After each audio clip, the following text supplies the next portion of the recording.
Hey, hey, hey. So I'm covering all the topics that everybody's been asking me to cover. This time, I'm really going off script, and I'm doing the things that people have been asking me for. So, with that being said, today we're going to talk about wholesaling because a lot of people, honestly, they're looking for the fast money. They're looking to get out of the rat race.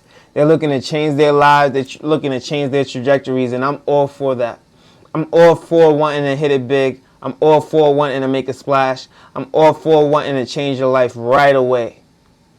And the thing is that I've never gotten it fast. So I can't tell you how to get it fast. I've always gotten it slow.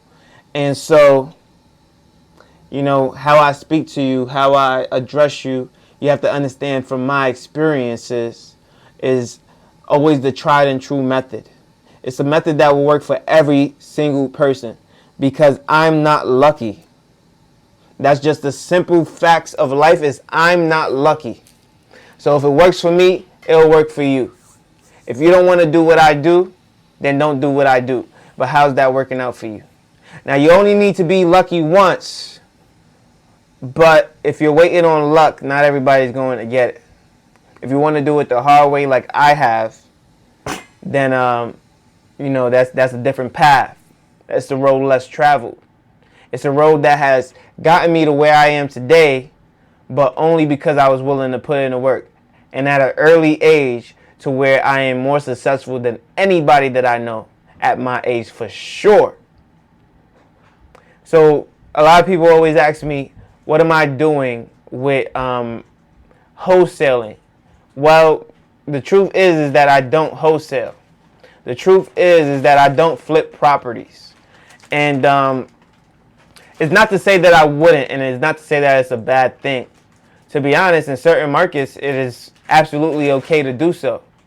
But understand that with big risk comes a big reward, and with big risk comes big losses as well. If you're not experienced, if you don't know what the hell you're doing, then you're just going to be in financial ruin, right? My cousin made $20,000 in 3 to 4 months wholesaling the property. That's pretty good, especially for their first time. But I would not suggest it to the average newbie. And even though it was his first time, that was a big risk to take that ended up paying off. When with that experience, he is going to make better gains and better strides. But when he does fail, which everyone does fail, he will also learn from that and be able to maneuver. Luckily, his first go at it was a win. And the more wins that he has, the better he'll be able to sustain himself when a eventual loss does occur.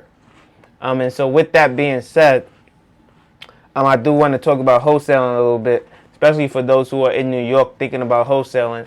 A lot of people who make it big in investments and live in New York actually do not buy properties in New York. That is just the facts of life. They're going to Connecticut, they're going to Pennsylvania, they're going to all these other cities is because they don't believe that to make money is in New York. Now you have your billionaires, you have your multi-millionaires who will tell you otherwise. They'll tell you that they're using this to pay off taxes. They'll tell you they're using this for write-offs, but it's not necessarily used for appreciation. You don't see people exchanging hands like that. And if they're telling you that they're making money that way, they're absolutely lying to you. If they tell you that their house was worth $3.5 million and is now worth $7 million, let them try to sell it and see who actually buys it for $7 million.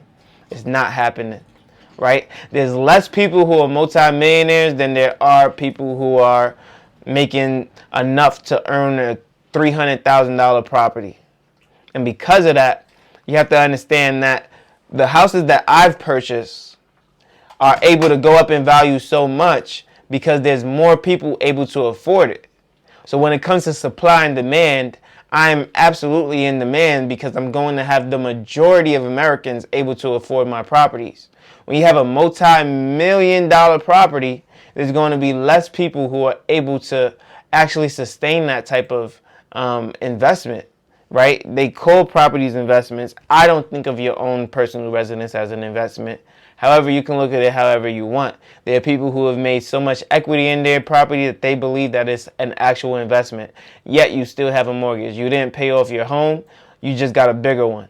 right? And if you still have a mortgage, if you're still paying into it and you're not actually reaping the financial gains and benefits of having a pay off home, and you're still losing money every single month by paying into a property and it's not paying you, then it's not an investment. If you're paying into something and you're not getting money back, it is not an investment, right? Investments are when you make money. When are you making money? If it's only when you sell, then that's basically not a dividend stock. That's not a cash flowing asset. That's just an equity asset. And if you're a part of the equity group and only the equity group, then hey, you need to find somebody that works with you in that way. But I'm about cash flow. I'm about growth as well, but definitely focus on the cash flow. So if you like this video, make sure you leave a like, comment, and subscribe.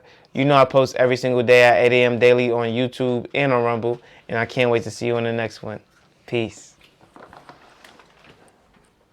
This man eating chips and shit. I'm just busting.